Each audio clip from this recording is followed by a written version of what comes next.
Do you have a Diane Keaton impression Oh. from this movie? Oh. And then she screams a lot in it. Yeah. Can you do a Jack Nicholson impression? Hey, doll. Oh, not bad. Where does he get those wonderful toys?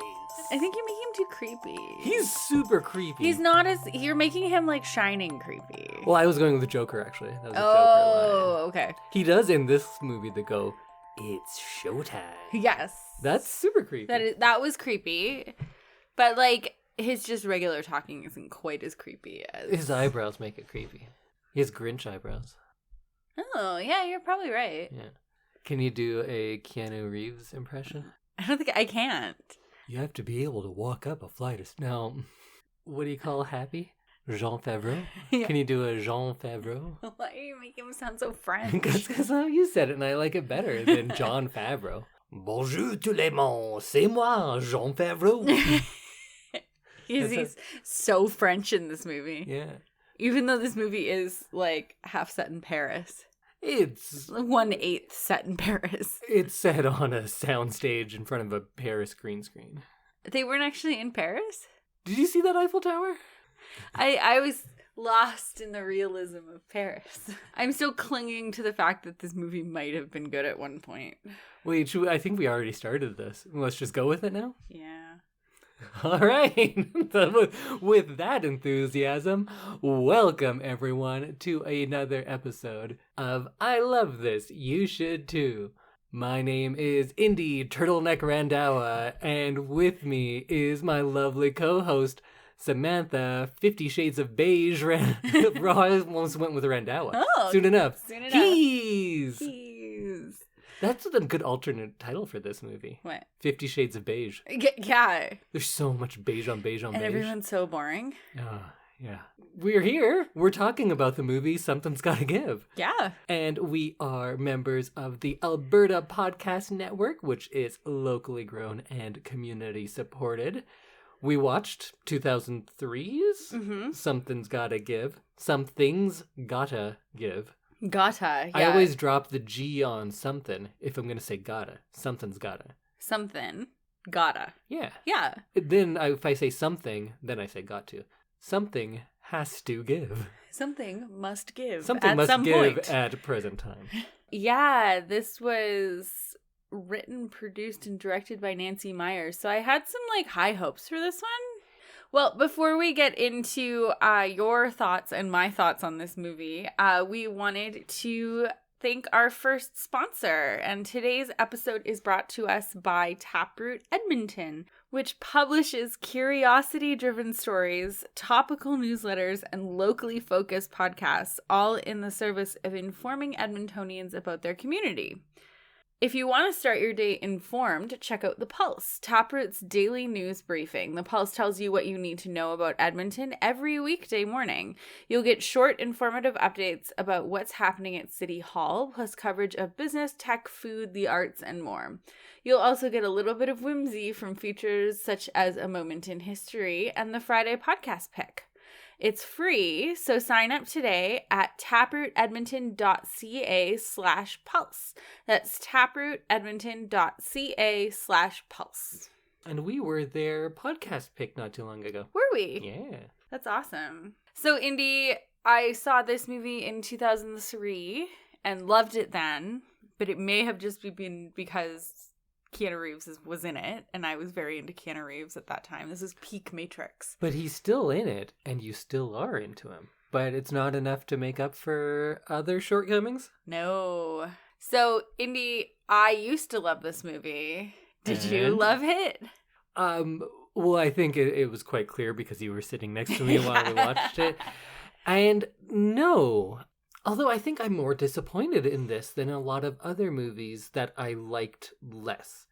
Because when you brought me, let's say, Save the Last Dance. Right. I didn't think it was going to be very good. Mm-hmm. And it wasn't very good. Yeah.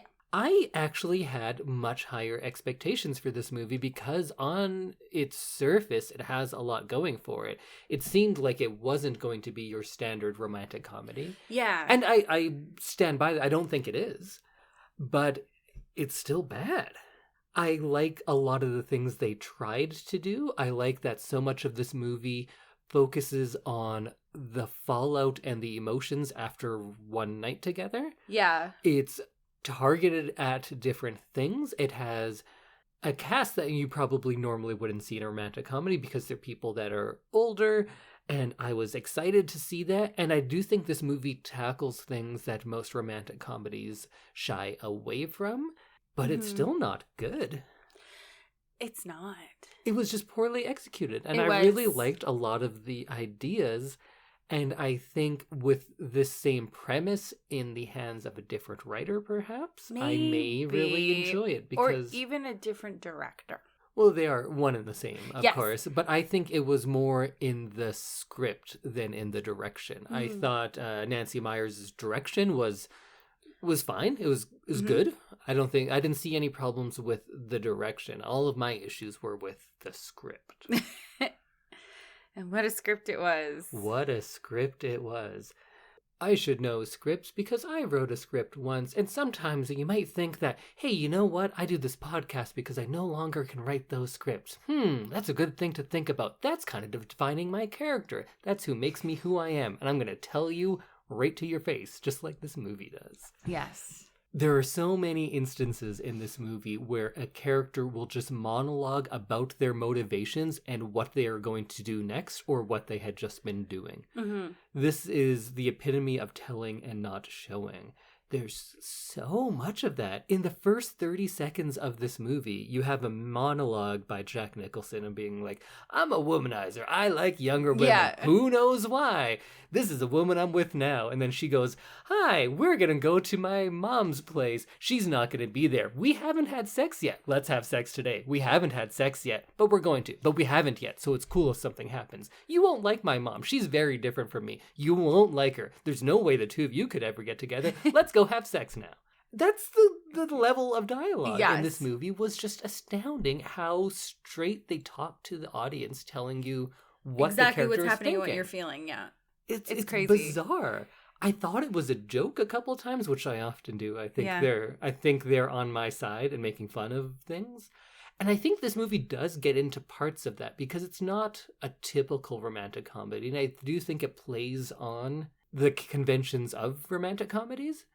But this movie proved to me that just because you're aware of the shortfallings of typical, like, not so good romantic comedy doesn't make you better than them. You still have to do something with that knowledge. Yeah. And I don't think this did. No. But I think I'm missing something because this is a beloved movie. It is a beloved movie. And I remember really, really liking it when I first saw it. So I don't know, like, are we too serious for this movie? Am I serious now? Am I like a movie snob? I don't know. Last night I watched Shanghai Noon and Shanghai Nights back to back. Which, if you're not familiar, are Jackie Chan and Owen Wilson, like, action comedies in the Old West. You always watch the most interesting things when I go away for a night. I think that's the opposite of interesting, but I was kind of thinking, like, am I just a snob? And then I watched that and I was like, nah, it's kind of funny. I like it. And it's not great, of course, but it's enjoyable. And this I don't think was. It wasn't enjoyable this time. It was a little bit like watching your parents make out for an hour and a half. Gross. Why would you say that to me? No, but, like, remember how uncomfortable some of the scenes are to watch? I disliked it so much when we were watching it. It put me in a bad mood. Yeah. Like, for the first half, I wasn't saying anything. I was just sitting there and I just got grumpy as it went on. And then once it became clear that you didn't like it either, then I was allowed to, like, talk and say that I didn't like it. And that made it better, but over the last week, because we watched it about a week ago, I've been thinking about it, and I was like, no, those elements of the story, those are really interesting, and I like where they're going. You know what? This was a good movie. I was in a bad mood. And then we rewatched a bunch of it just before recording today. Yeah, because we've been really busy this week, so we needed terrible. A refresher. It was so terrible. Bad. Oh, it's just... It was shockingly bad. It's like, this has the potential to be like a big sweeping kind of romance moment, and it's just kind of cringy and gross. Yeah, a lot of it was gross. Yeah, like, it was just, it could have been this really big, like, epic, like, affair, sexy rendezvous thing. Or it could have been something that takes those conventions of romantic comedies and plays with them in fun ways, because you don't have the typical leading man and leading lady. And it's about, rather than this like meet cute and then they fight and then they get back together, all of that happens earlier on in like Act 2, and then it's the fallout of that relationship. And that's a really interesting premise. When I say it out loud, I want to watch that movie. Yeah, it sounds great. But I watched it and it was terrible. It was terrible. Well, should we get into it and just kind of go through the movie? Sure. I have a synopsis here. Kind of said already, but it has Jack Nicholson as Harry, Diane Keaton as Erica. It has Amanda Peet as Marin.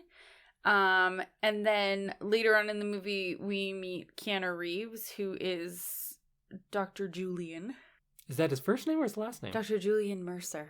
Dr. Mercer. Who does every single job in the hospital, I'm pretty sure. Yeah, he's like the receptionist. He walks people to their car. He does house calls. But we'll get into him. Yeah, he's a busy man. I don't know how, like, this is why he's single. It's because he probably works 24 hours a day. He never looks busy. No, but... He has time to, like, stare wistfully as he leans against a wall. Yeah, and sit down in chairs, really cool. He loves sitting in chairs when everyone else is standing. I was thinking about that when we were watching it just now, and I was like, man, he must have just, like, practiced so much to get these, like, really casual sit-downs. Well, a lot of people say that's where Keanu's strength as an actor really comes from, is his sitting abilities. Oh, yeah. Like Brad Pitt, known for his eating. Keanu for his sitting. Because he's a really good sitter. He's an action star. He shouldn't be sitting. He's good at the action stuff, but that came later in his career. He wasn't an action guy at the beginning. I think where he really excels is sitting. I think you're making fun of me. I don't think I am. I think he's a good sitter. I did take note on more than one occasion. Why is he sitting right now? Yeah. Yeah, he, like, gets up and sits down and gets up and sits down a lot. That's his thing. Like, Brad Pitt loves to, like, always be eating in his movies. He thinks that makes him a better actor. Tom Cruise runs all the time. Tom Hanks pees all the time. Do you not know these things? No. Oh, we should do a breakdown one day. Every Tom Cruise movie, there's a shot of him running full tilt. Every Tom Hanks movie... Does he think that makes him look taller? Well, there's no one around. It makes him look fast, at least. Mm. The apple boxes make him taller. Right. But Tom Hanks pees in all of his movies, and it's always like an integral part of the plot. It's him peeing. Yeah, it's just a thing. That's weird. It is weird. And Brad Pitt's always eating. He always likes like an apple or something. Yeah, I think I know that a little bit more than the other two. Keanu Reeves loves sitting. Not like sitting for a long time, but the act of going from standing to sitting. I think that's where he... Seriously? It seems like it. I don't know. But let's go back to this movie. Yeah, we're not even into the plot yet. I am sorry for you who are really into Something's Gotta Give that are missing out. Yeah. But I think we have to start with the first shot and your favorite song ever. It's not my favorite song. It's your favorite Butterfly song. No, it's by yours. Crazy Town. Crazy Town. Isn't that what it is? Oh, man. Come, my baby. Come, my baby. It's You're lady. my butterfly. Lady. Sugar. Lady. Baby. Anyways, it's a terrible, I think you just rewrote song. it, and I think it's better now. I think those are the lyrics. No, it's lady instead of baby. And it's just the camera on, like, hot ladies. Yeah. And then a woman looks in the camera and then down and then bites her lip and, like, puts her hair behind her ear. And they're all dressed so 2000s. Yeah. Oh. Although one of them is wearing a turtleneck. That is important later on. But who were these people? It's just, like, these are Jack Nicholson's type of people. Sexy young restaurant goers, which seems to be Jack Nicholson's type. Yeah. But Harry is, like, introduced as only dating women under 30. Yes. Which is gross. Which he's been doing for 40 years. Yeah. So it just makes it gross. You can do that for a while. Like, yeah. When you're 30, that's cool. Yeah. You can date women under 30. When you're 80, it's less cool. Yeah. How old is he, do we think? 85? 90? What? I thought he was 63. Doesn't he say specifically he's 63? Does he? 90, 83. Sure, he's 87. Yeah. So there's this really weird montage of just ladies in dresses and low-cut tops and Except for the turtleneck. Except for the one lady in a turtleneck, yes. But it's like a sexy turtleneck. Yeah, you know how sexy turtlenecks Well, it has no sleeves. Oh, yeah, that's right. That was a big thing in like 2003. Yeah. It was the sleeveless turtleneck that was like ribbed. Yeah. Oh, I do remember that. Yeah. I think Yeah. I had one of those. I think it was navy. That's what you would wear when you were dancing to Crazy Town. Yeah. We finished that lovely montage of ladies in mid-2000s clothing and move on to a like sports car, and Amanda Peet is in the front seat with Harry. And they're like very obviously dating, I guess. Well, because they tell you. Because they tell you 900 times and they make it very obvious. And they also tell you who's going to be at the house and whose house it is, and that she's not rich, but her mom's rich, but you won't like my mom. Yeah, you two would never get along. And they make a point of saying that they haven't had sex. They talk about it so often. Like 4 or 5 times in this car ride, which lasts about... And then it keeps coming up. It's about 6 minutes of the movie that they're in the car, and it's like, they mention that they haven't had sex like 4 times. Which, good, because he is way too old for you, Amanda Peet. And then they go in, and of course the mom is there, and the big miscommunication was like, I thought you were going to be writing. And she's like, yeah, I do. I'm a professional writer, and I write here, and I have my entire life. I don't know why you wouldn't know this. Yeah. It seems... Like, clearly the lake house, not the movie, this house at the Hamptons that they're at, like, clearly it's built solely so that she can go there and write. Like, she has this huge, beautiful office. And it seems from this movie that she lives there full time. Yeah, she never leaves. So I don't know why she'd be surprised that her mom was at her home. This movie is real time, 6 months long. Yeah. And we get to meet Diane Keaton, and who is her mom, and Frances McDormand, who's her aunt. Yes. That's Diane Keaton's Aunt sister. Zoe, yeah. Who I think they're trying to make gay, but they don't have the like strength of will to say that she's gay. Yeah, or they were trying to make her like the crazy Aunt Zoe. But I they think also didn't give Nancy her Meyers' enough... mind, that's the same thing. Okay. Because they didn't really give her enough personality or lines. She was great. I wish she was in it more. She was very good with what she was given, but I think to really like drive that character home with like an actual personality, she needed more screen time. Yeah. She just kind of had like frizzy hair and like talked loudly occasionally. And she's a women's studies professor, which I think in Nancy Meyers speak means gay. Yeah, I think so. And there's the big misunderstanding, but then they say quite logically, hey, we're not all children. We can all stay here. That's fine. And this is kind of the first instance where we see them like approaching being liberal or sex positive or anything like that. But then the movie always reverts to like, yeah, but not so far. Yeah. But yeah, she's going to be empowered, but she still needs a man to tell her what to do, is what this movie comes down to in the end, which is very disappointing. Yeah, I was hoping that Amanda Peet's character would like break up with Harry and become this like empowered woman. But instead she gets pregnant and married and like... to like a nice stable guy. Yeah. I was more thinking about Diane Keaton's character who, well, we'll go over all of her very... I guess it's not symbolic when you have a symbol, but then tell us it's a symbol. Yeah. Her symbolic empowerment and freedom. Yeah. Because she tells you specifically, like, I wear this turtleneck because I'm buttoned down and like... boring. Yeah. That's why and I do closed it. For business. That's who I am, and that's who I've always been. Nobody could change me, but you know what? I think I'm changing, and I will show I am changing by removing my turtleneck. And she tells you. Yeah. It's not a symbol if you're saying it, though, so I guess I don't know what that is. And then also, like, after there's this awkward sex scene, Harry cuts her turtleneck off, and then after they have sex... they're like, she's like, oh, I thought I was closed for business. Oh, gross. Like, there's so many gross moments. That's, I think, right after Jack Nicholson gets an erection and then says, like, oh, look who woke up. And then she's like, oh, and then he says, don't talk. We don't want him to go away. Yeah, that's insulting.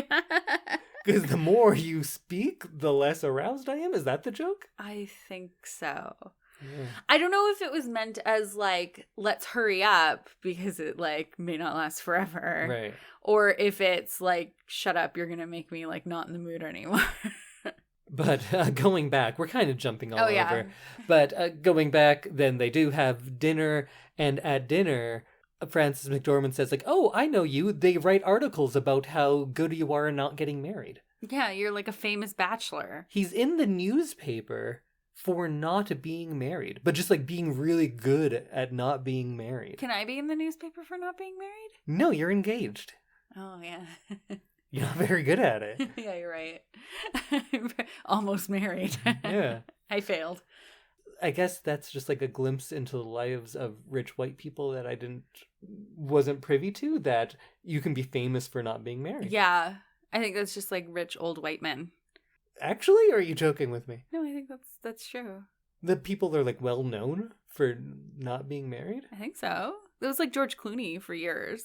Yeah, but George Clooney isn't famous for not being married. He was famous because he was in ER for many years and then had a great movie career and was a leading man and director. Yeah, but he didn't get married in that time. So he was True, like... but I don't think his fame was because of not being... No, I think if it he wasn't in movies, no one would be like, hey, did you know that guy's not married? He would just be a guy. True. It's just called single then. Okay. Not famous. I don't know if people are famous for not being married.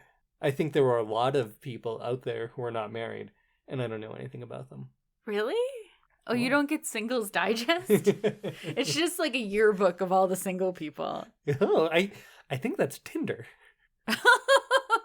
It's already a thing. Yeah. I thought I was being clever.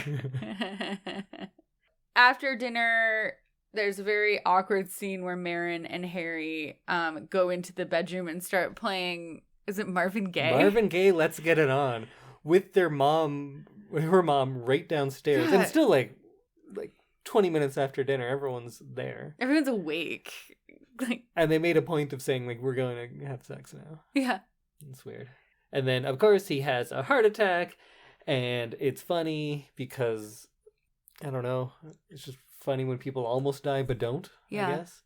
And here's a little bit of a public service announcement and actual serious talk. Yeah. If someone is talking to you and speaking and breathing, don't give them CPR. No. Because he was like, oh no, I don't feel good, my chest hurts. And then Diane Keaton goes, you fucking guy, and starts giving him mouth to mouth. That's just kissing. Yeah. That's just forcing yourself on someone who's kind of I incapacitated. think that's assault. That is assault. Because they are having a medical episode and you're just like mouth to mouthing them for no reason. So she like angry CPRs him while he's awake. Yeah, because during their whole dinner, she was like, he's a bad guy because, well, actually, I assume he's a bad guy because he's dating younger women, but Amanda Pete's like totally into it and says like, oh, I want to be with him because it's not serious, so I guess he's not doing anything wrong. No, and I think it seems like he's very open about the fact that he like... Well, they write articles about it. He's so good at it. But it just seems like he's being very fair to these women because he's like, look, I'm not the marrying type. I'm not going to do... That's true. Is he not the bad guy of this? I don't think Because when you actually look at what they do, Diane Keaton is far meaner. Yeah.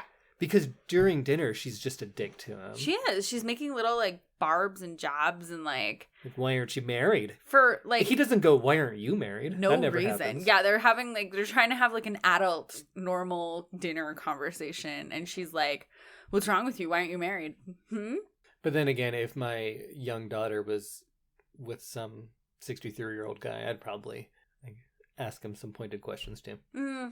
True. But either way, she's a dick, and I guess he is too. Then we meet Keanu because he is the doctor when Jack has his heart attack. And the cure is you can leave the hospital, but you can't leave the Hamptons. And you can't go to a hotel or something like that. I think the thing is that it was summer and there were no hotels. Oh. That was why he was like, well, where am I supposed to go? He's a literal millionaire. I think you could probably like rent a house. But why can't he just go to New York? Because he couldn't drive in a car. He's going right in the back. Because of his blood pressure? I don't know. He's 2 days later running on the beach and stuff. Mm-hmm. I think he could sit in the back of a car for, I don't know how long it takes, 2 hours? I think it's because he was like dizzy and passing out. I don't know if the car affects that. I think the car might make you more car sick if you're like already dizzy and passing out. Yeah, maybe. Might be bad. I think you could just take, it's a limo. I think you just take a nap in the back. True. You could just like literally make a little bed in there. Yeah. And But that would negate the whole premise of this movie. Roll a hospital bed in. Yeah, absolutely. Like right down the middle. Yeah. Yeah. Anyway, yes, but then they wouldn't have hijinks at the beach house. And see, this gets into that typical rom-com thing because it's like a broad comedy premise of these two people, they're an odd couple and they're going to have to live in the same house together. And it is that for a little bit, but that's not the focus. So I dislike this movie not because it follows all those cliches, but for completely new and original reasons. Mm-hmm. So that's something. Yeah, like I was thinking the character that Diane Keaton is playing at dinner before he has his heart attack is like what every dad actor plays in every other like movie where the daughter brings a boyfriend home. Yeah. So it could have been really interesting, but they just didn't write it well. So then he has to go live with Diane Keaton, but Amanda Peet has to go home, be a Sotheby's auctioneer, which is a job that occurs a lot in movies. Really? Yeah, I've seen that multiple times. Is that how you just like meet rich people in the movies then? Yeah. Like there's so many jobs in movies that I was like, there's one person in the world who does that. Yeah, like if Sotheby's isn't that like highly staffed of an operation, it's not like Best Buy. I'm sure there's like 4 auctioneers in New York. You hardly ever see Best Buy workers in romantic comedies. They work at Sotheby's or they're architects. So many all the men are architects. Yeah, or a lot of bakers. Bakers, yeah. Like chefs. Mm-hmm. It's another one. Like Jean Favreau. So Jack has to go live at Diane Keaton's house without Amanda Peet because she's auctioning stuff. And then we get his whole team who rush to the hospital right away. Yeah. And they're very caring. They actually truly love him, but they're also very hard workers. Yeah. And he has this team of assistants. Never see them again. No. Why weren't they there? Yeah. And he dismisses the nurse as well. Because that was kind of a fun little group. Yeah. There was like the pretty assistant. There was Jon Favreau. I thought they were going to go. There was a pretty assistant. There was that tall blonde lady. I thought Jon Favreau was the pretty And then assistant. There was one other guy. There was the driver. I don't even remember because we don't see them again. Because there were 3 of them. But like that could have been a fun thing to have in the house too. But I guess that would detract from all the romance and chemistry. You would have had to cut that sex scene by 20 minutes. Yeah. This is already a long movie, and clearly it was much longer and got cut out. Because there's a lot of things that don't make sense, and I assume it was because they were cut. In my notes already, I have turtleneck is shorthand for uptight. I get it. And this is like 20 minutes into the movie. How many turtlenecks do you think are in this movie? 17. Yeah, that's about right, I'd say. And then my next note is nothing happens or is thought without at least 3 people telling you. Yeah. Because they always start things with, so you're saying, so many scenes start with, so what you're saying is he has to stay here even though we don't get along? I don't know if I could deal with that. And then cut to Jackson going, well, I don't know if I could stay here. She's crazy. We're so different. We'll never get along. And I get it that, like, that's a fun cliche that it's an odd couple that gets together, but you don't have, we're so familiar with it. Like when you get to your Christmas Prince movie that we watched last year, they don't say any of those things because they assume you've seen 100 romantic comedies. Exactly. You know the deal. We're not going to mention any of it because you've been through this. Like, we're pretty well trained. This isn't the first romantic comedy ever. But yeah, they're so obvious about it that it doesn't let you like make up your mind or think critically about it because they just give it to you on like a flashcard and they're like, here you go, this is what's happening now. So then of course they quickly fall in love in like 2 days. She goes on a week. She goes on a date. Oh, with Keanu. And then Harry gets jealous and starts to like see her as a sexy woman option. And do you think that's what it was? I think that's the moment. Oh, and I thought it was... like breaks him out of his like I only date 30-year-olds or under 30. It's jealousy. It's jealousy because he sees Keanu Reeves looking at her, and then she looks... And you're like, oh, he's hot, so she must be hot. That's the... and then I think he sees her in the dress, and he likes it. I thought it was when he sees her naked. Oh, I thought that was just like a weird little add-in. Well, I think maybe I'm giving the movie too much credit, but I do think there's good stuff in this movie. And I think it's not like, oh, she's hot, I saw her naked. I think that him seeing her naked and then being attracted to her was him seeing her vulnerability. Oh, yeah. And having her see his vulnerability because he, especially right after the heart attack, they don't play it. It's played for laughs. He is like discombobulated and wandering around. And it shouldn't be funny, but it's a romantic comedy, so they have to laugh at it. But they don't do it in as funny of a way. Like, he looks bad. Mm-hmm. He looks like he could die. And it's sad because, like, if it's like a little old man toddling around the hospital with his butt out, that's kind of like, oh. Yeah. Like, get him to bed. So I think that maybe him seeing her naked was him recognizing her vulnerability and recognizing that she accepts his vulnerabilities. Mm-hmm. That's a good way of looking at this. I'm not sure if that's there.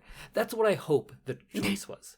The reason I don't know that it's intentional is because everything in this movie that has this... There's no subtext in this movie. Right. It's text. It's bold, italicized text. Underlined. And it's being yelled at you and told explicitly to you. Yeah. So I feel like maybe that is giving it more credit than it deserves, but I think that could be in there. Right. Yeah. Either way, I think it's a better choice than what we get. Yeah.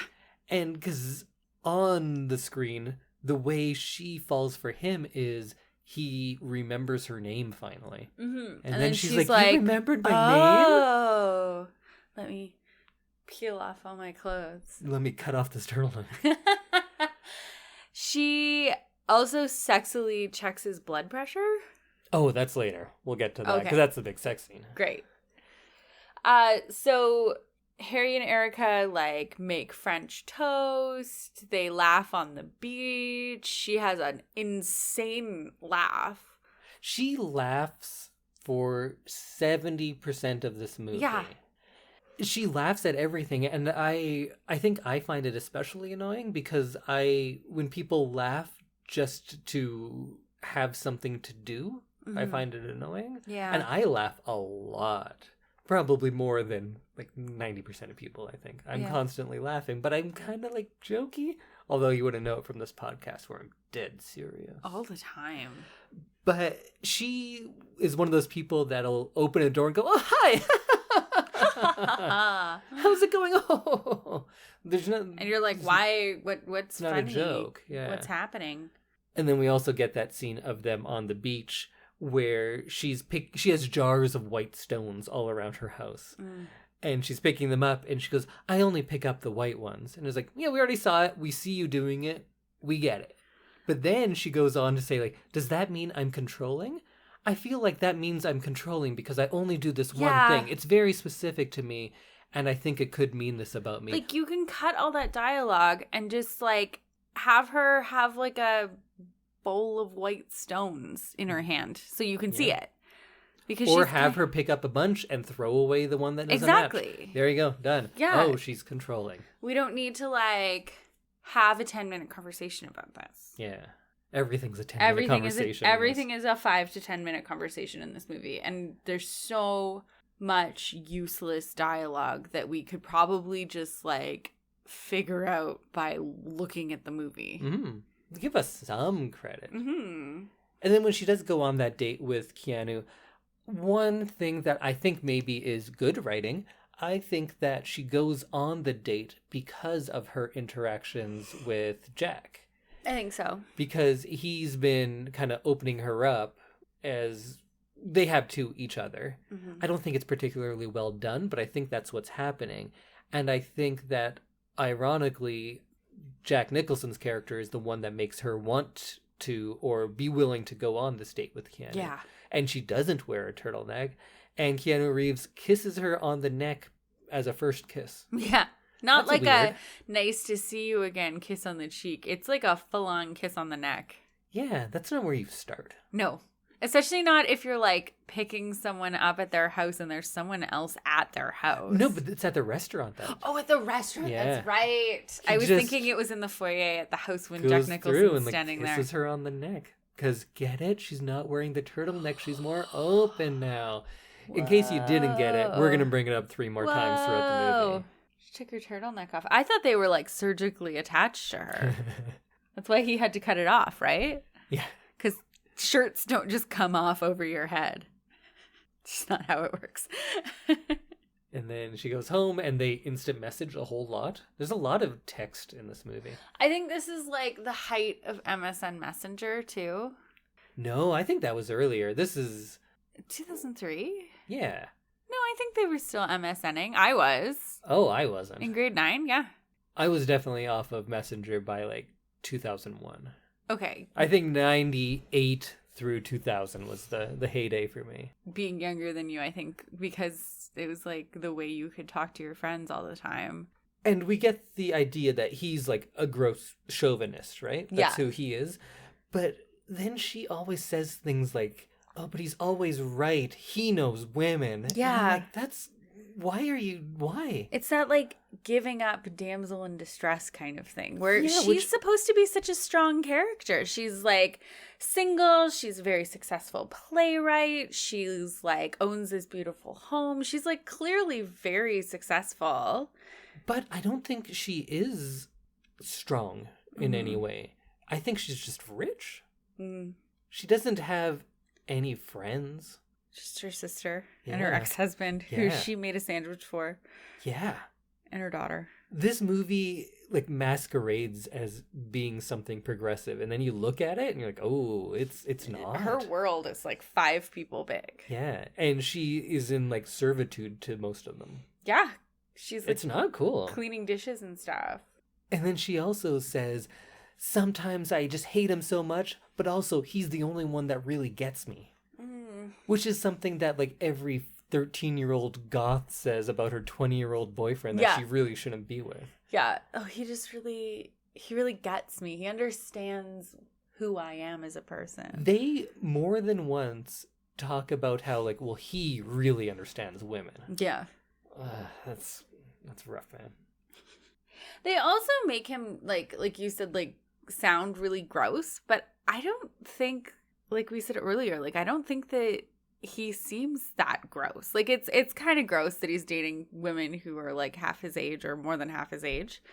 But I don't like it. But if he tells them like, hey, this is gonna be a 2-month thing. Yeah, I'll take you down, and they're like, yeah, cool. I'll take you out for some nice dinners. We'll like maybe travel a whole bunch. Yeah. Like this seems like these girls would just know what's happening because Amanda Peet seems to know exactly what's. Yeah. Like she knows this isn't serious. She knows everything about everyone and herself because she says like, well, I'm damaged because of your divorce with Dad, and then the way he treated you, I don't want to be like that, so that's why I'm with people like this. Get it? That's my character. Yeah. And we're like, we get it. Stop telling me who you are. So that leads me to believe that Harry's not as gross as we think he is because he's not like tricking women.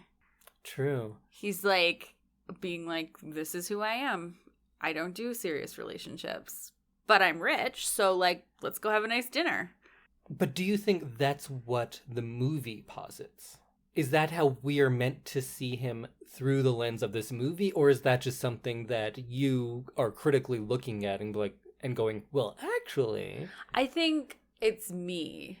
Yeah. It's like I think it's you and I figuring this out, not Nancy Myers. Do you get how sometimes it's not fun to be smarter than the movie? Yeah. Wasn't so much nicer? It was really nice being 13 and loving this movie. Yeah. Welcome to my world. Everything's garbage. And you just sit there and you're like, well, this is bad. And here's why it's bad. And, you're like, and everyone else is like, yeah, we know that, but you're not supposed to tell us. No, I know. You've ruined me now. I was very concerned about that, actually. That movies would be less fun for you once you start looking at them critically. They are less fun for me now. But aren't good movies more fun? True. And I do like having like a little bit more knowledge than I had. Mm. Like I don't think I'll ever know everything that you know, but... Well, you know more than I know. What do you mean? I know things. Yeah. But not like movie things as much. Yeah, but it's not like I know things. I think this is the thing I get into at work a lot. I can just look at stuff and talk about it. Mm-hmm. I don't know anything. It's not like I know certain facts. Like, fair. I have some film history stuff, but that rarely helps. True. You just look at it and go like, here's why this is garbage. This is why everyone thinks you're so mean, is because I bring you these, like, fun movies. And now I'm starting to be like, these suck. But before, like, Bride Wars, I wasn't ready to have my life Bride Wars is so much worse than this. So much worse than this. Well, we can both agree that Bring It On's still pretty good. Yeah, it was a good movie. Although, I would like to do a revisit where we play that whole episode, and then we talk about it for an extra, 20 minutes, because we agreed on many things, but we disagreed on a lot, and I think you might be coming to my side after a couple of years of this. Yeah, because you've ruined me. No, but you could see why it's great in a different way. No, and I can because now you'll see that the Clovers are the heroes of this movie. We'll see. That movie. We'll see. Let's just talk about Bring It On. No, we've got to finish. The Clovers are clearly the heroes. No, we need to finish. Something's got to give so we can stop talking about it. You can't watch that movie and think that, what are they? Meat Palace? What is the... The Meat Castle? Rancho Carne. Rancho Carne, not Casa de Carne. Rancho Carne are the villains of the movie, but they learn. They learn about their mistakes, but they're the villains. Yeah, we'll see. We'll talk about that on the extended cut. Okay. Oh yeah, this movie. So okay. I was like, what are we talking about? How did we get there? They're connecting because I think we're meant to understand that they're sharing vulnerabilities and that is bringing them closer, and they're appreciating something in a type of person that they normally wouldn't have appreciated. Right. I don't think it's well executed, but I think it's in there, and I like that idea. Right. Then it goes pretty cliche. They get caught in the rain, and they just cackle the whole way in. You know how, when it rains on you, and you just go... Oh, that one was scary. That was a good witch cackle. Thank you. Good job. Thank you. Yeah. So they get caught in the rain. They come in and they have to light candles. And, my notes here say, is this a joke? I feel so talked down to. In what way, Andy? Tell me about this. If you're doing this movie where you're saying, you know what? It's not just young people.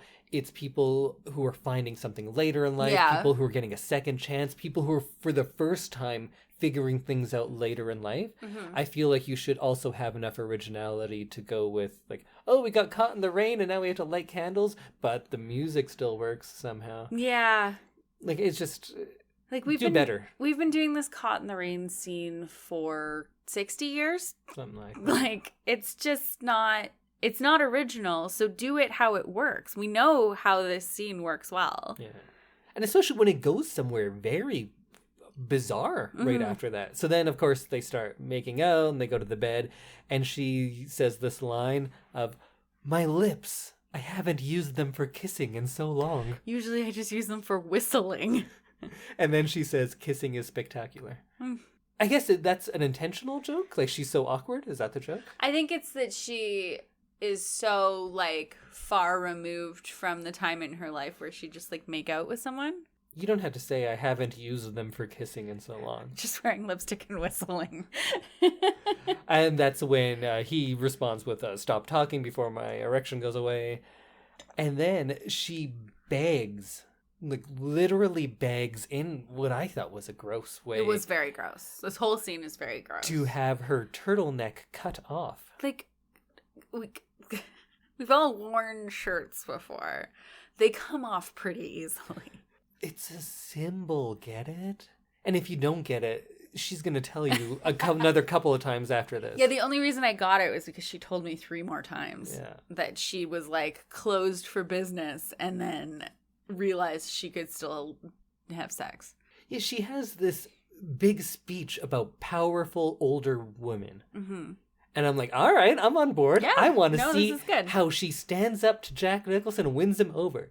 And then in this part, she literally begs a man to take over and says something like, "I was so uptight and then you freed me." And then, so they have that sex scene. Oh, and then there's she says, "Oh, now we have to stop and check your blood pressure." Before they actually have sex. Which I guess is funny. It's supposed to be funny because she's still, like, taking care of him. And I think I would appreciate that. I think that is funny. I think it's a good joke. I didn't think it was funny in the movie because I was in a bad mood from everything else. Yes. But that's like funny bit. I think it would be funny in this magical rewritten version that we keep talking about. Yeah. Because it's a bit. He's just had a heart attack. He probably shouldn't be, like, getting his heart rate up and, like, running upstairs at the beach and, like, doing all the things he's doing. And so in that movie where we're not explaining what's happening every 15 seconds, that would be a very funny thing. Especially when she throws the cuff in the air and it, like, gets caught on the rafter and, like... Yeah, it's a funny bit. It's a funny thing about age, too. Mm-hmm. Like, it's like, oh, remember how we're, like, in our 60s? And then this movie, which I really thought would... I don't know why I should assume it's feminist just because there's a female writer. That often does not equate. I guess I was just hopeful. But then she proceeds to act like the typical, like, crazy girl, like, crazy clingy girlfriend, which I didn't like that part either. Because I'm already working hard to try to like this character. And it wasn't working. And then when they have sex, he's like, all right, I'm out of here. And within 30 minutes, she's talking about, like, well, let's go away together. Let's go to Paris. Let's do all this. She gets very clingy very quickly. Yeah. Because she's like, oh, no, this is, like, a thing now. Although maybe I should be less critical of the writer for making it such a typical character we've seen before. And maybe give some credit for taking this character who had been very isolated. Right. And having them have this human reaction to intimacy. Yeah. And when we talk about it like this, if I say, like, oh, she was so clingy because she hadn't been with anyone in so long, and now she finally felt a bond with someone and she wanted to explore that. Mm-hmm. That sounds good. That sounds great. That sounds like a part of the movie I want to see. It doesn't seem like that in the movie, though. That's in the magical rewritten version. Yeah. Where we have this heartwarming moment of her realizing that she can love again. Yeah, and I remember her sobbing and going, like, what am I going to do? It's like the only option in this movie for older women is either, like, never have sex again and be successful at your job, or have sex and become completely unglued. Yeah. So Harry is Harry, and he realizes that he doesn't want, like, a relationship. And so he goes home when he's healthy enough to go home. He leaves. Mm-hmm. And then she just, like, cries for 2 weeks. There is this sequence where she scream cries for, like, 8 minutes. Yeah. Maybe we'll play a bit of it here if we can.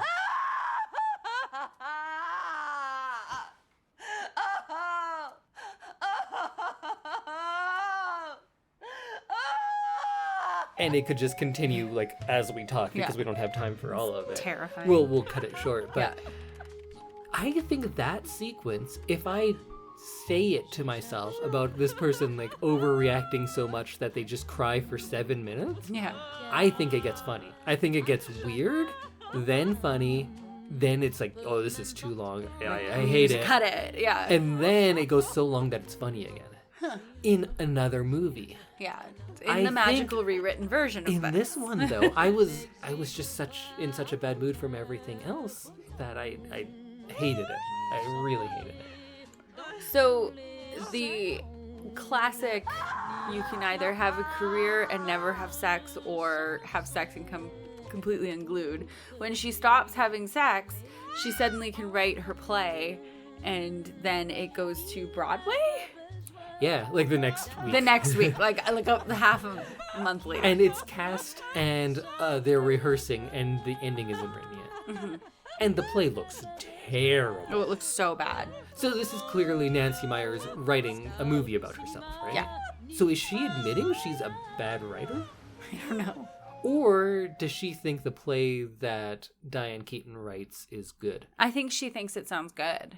No, because I think it's a joke about how bad the play is. No? I didn't see it like that. Like, I think it's a serious thing. Like, that's not one of the jokes in the movie. But the play has a, like, chorus line of old man dancers with their butts hanging out of hospital gowns. I think this play, because she kills him in the play, I think that's her way of trying to get over him. Right. Like, trying to move on. So she's not doing it, like, it ends up being a comedy play, but I don't think she's doing it to, like, be mean or be, like, a bad writer. Like, make a bad play because it's about him. Sure, but in the world of this movie, is this a good play? Not to us, but to people in this world. Yes. Really? It's like a smash hit comedy. That's what they said. Oh. And this is like her 90th play she's written. Because remember Keanu Reeves said that he saw all of them? Yeah, I do remember that. And there's some that like her daughter hadn't even seen. How do you like Keanu in this? I like him. I wish Keanu was like the main love interest in this. That's a better movie. Yeah. We'll talk about that when we get to the end. And I know you are a very big fan. You love Keanu. We can agree on that. But do you think his performance in this movie is good? I think it was too strict of a character for him. Like, he's Keanu. He's charming. He's, like, goofy. Like, there's so many things that you can just do that Keanu just does. Like sitting. Or, like, just, like, being goofy that they don't let him do in this movie. And so then it could have just been any generic guy. So is that your way of saying, sure, it's not a good performance, but it's not his fault? Yeah. Okay, I could agree with that. He has very little to do. Yeah. Like I hate that's to, a good way to put it. He has very little to do. I hate to pile on Keanu in the typical criticism of him, and the typical criticism of him is like he's just a wooden blank slate kind of guy. And I like him. I think he's very good at many things. If this was the only movie I'd seen him in and hadn't heard that criticism, I'd be like, oh, I don't know about this guy. He's kind of just like a wooden blank slate. Yeah, like he's just like set dressing, which is why I said it could literally be anybody. Mm-hmm. Like, it doesn't have to be a big name actor because he does not do anything. Just like Jon Favreau. Just like him, it's like that could be anybody. Like, it doesn't need to be a name. He plays an assistant a lot. He does. Yeah. But yeah, Keanu Reeves has released Keanu. 2 Matrix movies, and then this movie came out in the same year. Like, Keanu Reeves is As Matrix 2? And 3. 2 and 3 came out in the same year? They came out in 2003. Both of them? Yeah, one at the beginning, one at the end. That's why they were so bad. But it's like, he's peak action hero right now. And then he does this. And then he does this, and like, this is like a star that everyone is currently like crazy for. He should be the main character. He should be. Maybe not for those reasons, but just based on this script, yes, he should be. Yeah. Well, let's get back into it. And about him, because Lost in this was she makes a second date with Keanu and then just never shows up. Doesn't say anything about it. Doesn't write or like. There's never any consequence for it. There's never like a confrontation about it. They just kind of drift apart. Yeah, she stands him up and doesn't call him or anything. Doesn't apologize. No. And then Frances McDormand, I think, runs into him and brings him back at the farmer's market. Yeah. And he wears that nice blue T-shirt that I like. I've heard about this. Yeah. And waves with a peach in his hand, and it's the only like Keanu Reeves moment that you get in this movie. But it's like, oh look, I brought this home from the market. This. Yeah. She refers to him as like something you would bring home from the market. Like, that's how he's treated. He is. And so then all of a sudden, Erica and Julian, Keanu and Diane Keaton are like in love. It's like instantly. Oh yeah. So, and then we get 6 months later. Yeah. And Jack Nicholson now has a beard. Because he's grown. Get it? And he's like realizing that he missed out, so he's a little depressed. Yeah.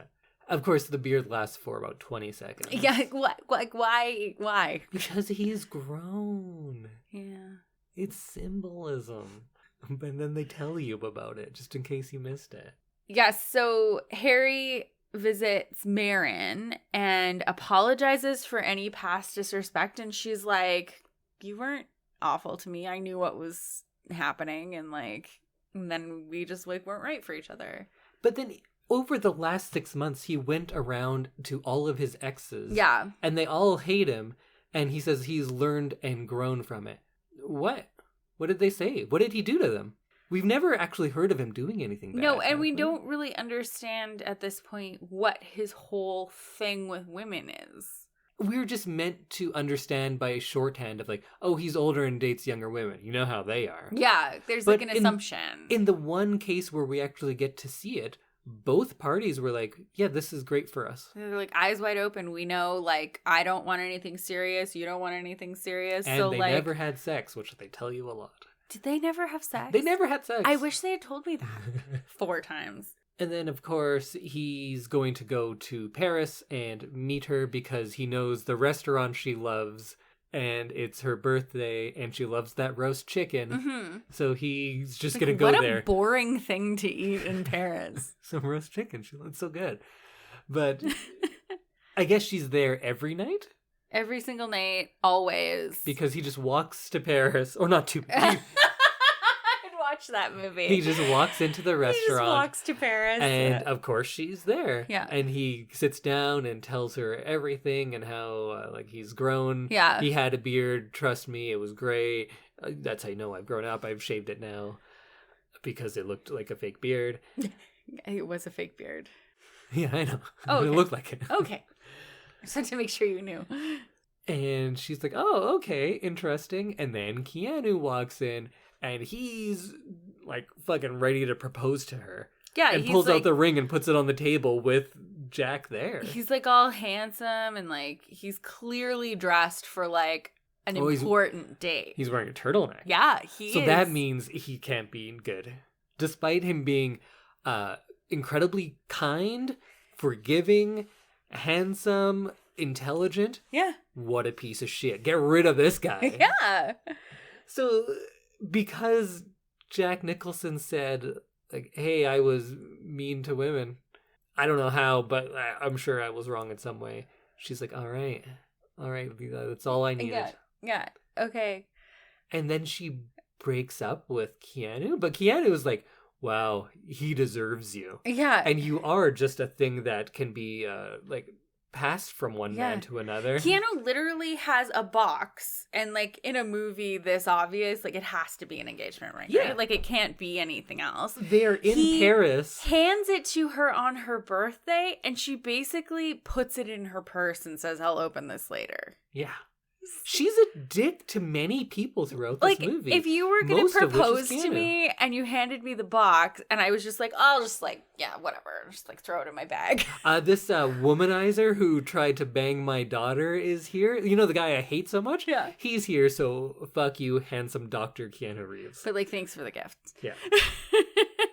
Handsome doctor who like adores her professionally too. Yeah. Because he's like, just I've everything seen about her. Everything you've done, I think you're brilliant and you're an amazing woman. And she treats him like garbage and She keeps does. coming back. He deserves better. Poor Keanu.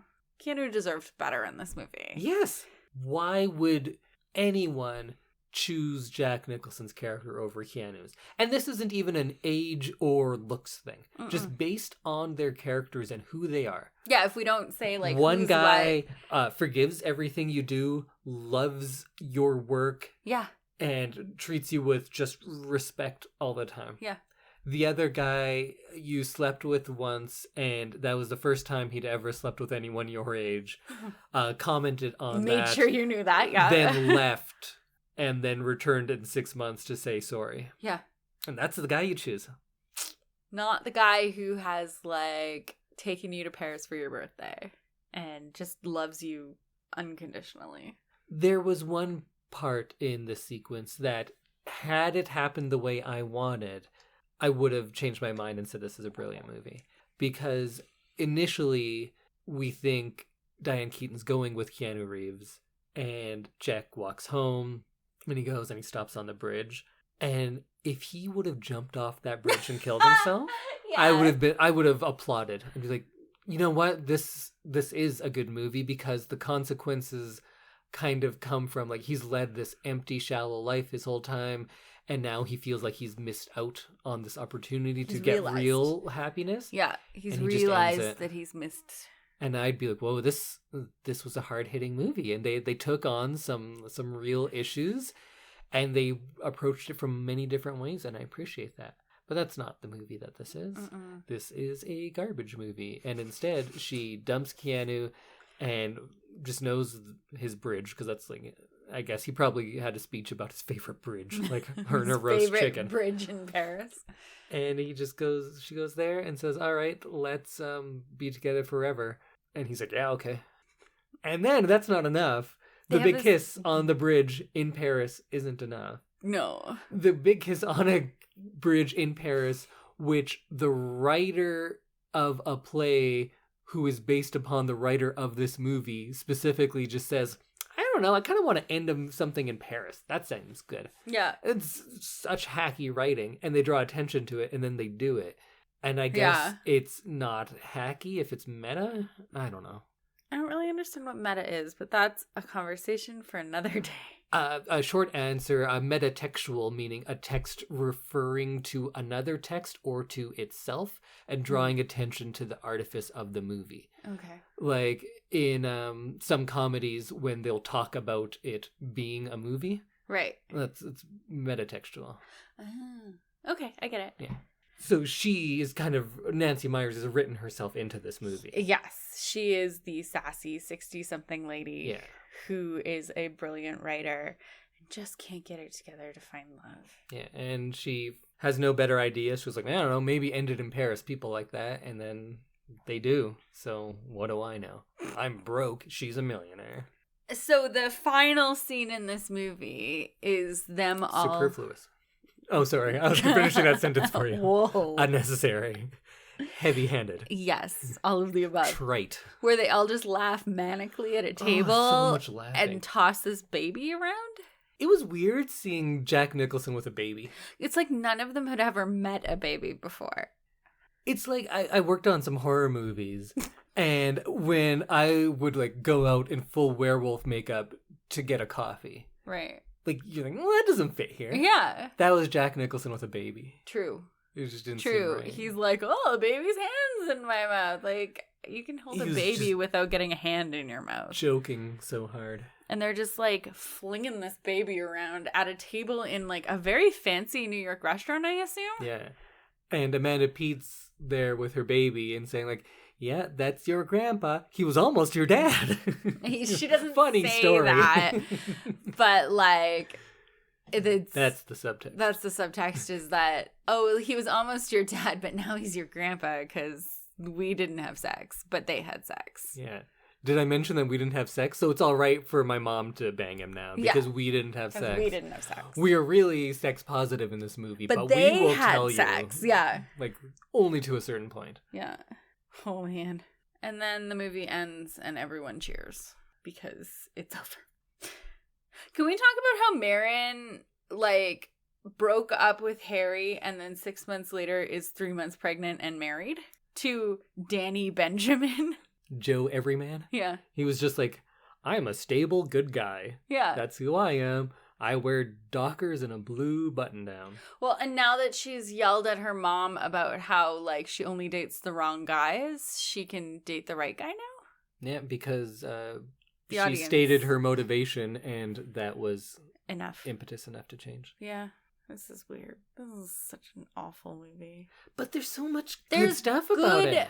Pieces. And I think that's more frustrating. Yeah. When you have, like, Bride Wars that's just top to bottom garbage. Garbage, yeah. Garbage, T to B. But this one, some really interesting things that should be explored in better movies. Yeah. Can't believe we talked about this for this long. I don't know about this movie anymore. It wasn't nice. So I feel like we have talked this movie to death and also, like, at the same time written a way better movie.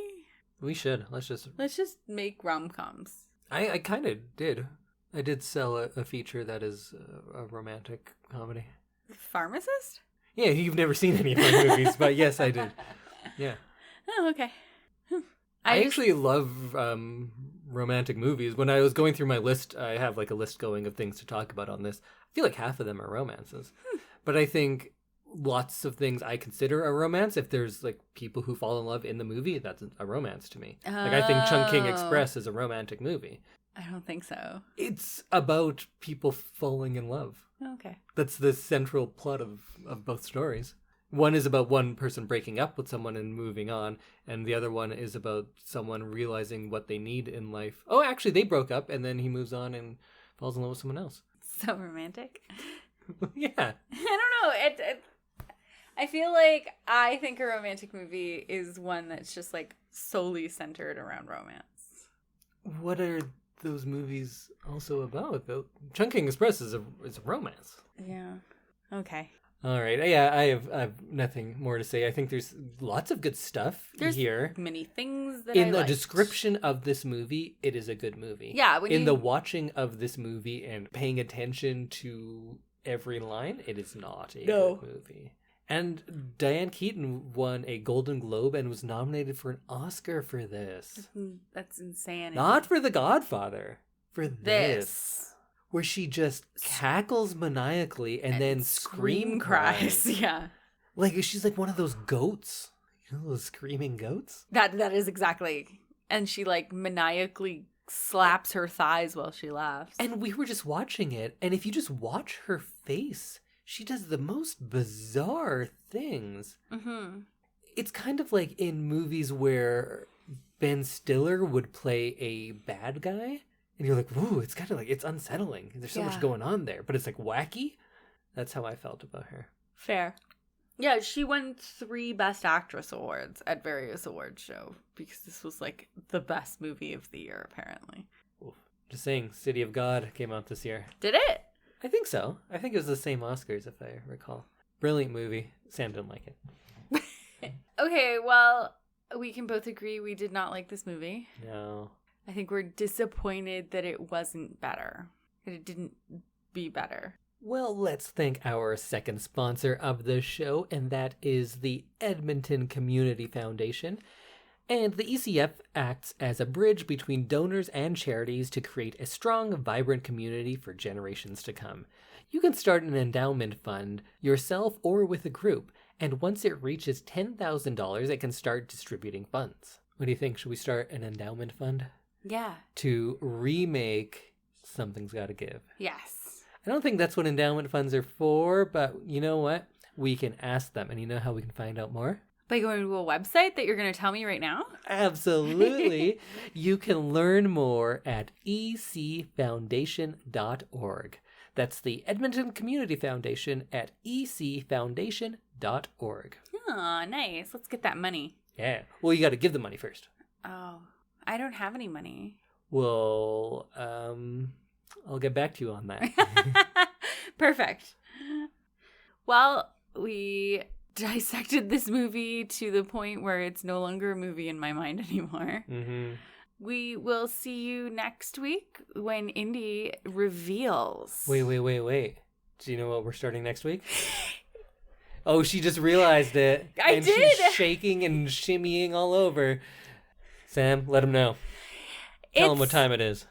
The most wonderful time of the year. Halloween just ended. It's Christmas. Oh. It's the start of festive ho ho ho season. My favorite thing is how often you say ho ho ho as just like an adjective. Like, oh, it's a real ho ho ho season. Yeah. That's strange. I've never heard anyone else do that before. But I love it. Yeah, that's right. Starting next week and all 4 episodes we have leading up until Christmas, we will do a festive themed episode. Maybe not everything will be Christmassy. I think the main movies will be, but our things of the week will also be festive. Maybe just wintry, maybe Hanukkah based. One time it was cookies. Yeah, you just like, you know what I like? Cookies. I was like, all right. I can't argue that. They're great. I promise to have better things this year. My thing is going to be snow. Oh. Ho, ho. Ho, ho, ho. Okay. I think you're too tired and excited for Christmas. But join us again next week where we will have a couple of festive things of the week. And I will reveal my Christmassy movie for the following week. Yes. Which I haven't picked. Me neither. Because I feel like I have a lot of Christmas movies I like. Yeah. But I feel that's one thing that you've seen a lot of. So I think you've seen most of the Christmas movies I like. And last year I did a Christmas horror, so I don't want to do another horror. Yeah, that's fair. What was the one where the angel gets his wings? It's a Wonderful Life? Oh, yeah. Yeah, we did that 2 years ago. I know. I was mixing A Christmas Story and It's a Wonderful Life in my head. Very different. I do love It's a Wonderful Life. And depending on when this comes out, pretty soon you can hear me on Overdue Finds. Oh, yes. The Edmonton Public Library podcast where I get to talk about It's a Wonderful Life. Yeah. Indy is like the best podcast guest because he's very charming and can just talk for hours. Oh, thank you. In most relationships, saying someone can talk for hours would be an insult, but I take it as a compliment because that is kind of our job right now. Yeah, exactly. Okay, well, we will see you next week for Ho Ho Ho Festive Fun Time. You heard it here. Ho Ho Ho Festive Fun Time. Ho Ho Ho. You can't start signing off like that yet. You have to say normal goodbye. Oh, next sorry. month. Regular goodbye. Bye, everyone. This is a weird meandering episode.